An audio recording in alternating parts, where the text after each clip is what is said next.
खेल के मैदान से खबर शामिल करेंगे। पाकिस्तान और इंग्लैंड के दरमियान पहला T20 मैच आज खेला जाएगा। मुकाबला पाकिस्तानी वक्त के मुताबिक रात 7 बजे कर 30 मिनट पर शुरू होगा। ज़राए के मुताबिक मार्के के लिए ग्रीन शर्ट्स की प्लेइंग 11 में फ़खर जमान और मोहम्मद रिजवान को शामिल नहीं किया जाएगा। जख्मी फ़खर जमान की जगह शान मसूद और मोहम्मद रिजवान के मुतबादिल के तौर पर मोहम्मद हारिस एक्शन में नजर आएंगे।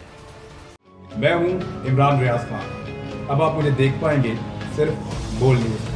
इमरान रियाज खान साहब जो हैं वो बोल फैमिली का हिस्सा बन गए हैं। बड़े अरसे बाद किसी चैनल ने हौसला किया है, तो मुझे ऐसा लगता था कि हमें बोलने की इजाजत नहीं मिलेगी, लेकिन बोल ने डिसाइड किया कि बोलने की इजाजत को लेकर देंगे। मुझे बोल की एक चीज बहुत अच्छी लगी कि बोल ने कैटेगोरिकली कहा कि जो करना है करो, हमने अपना कोई बंदा नहीं निकालना।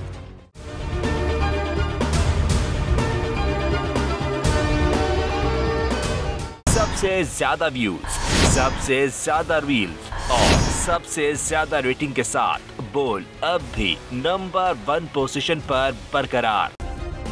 सब्सक्राइब करें और बेल दबाएं ताकि कोई खबर रह न जाए।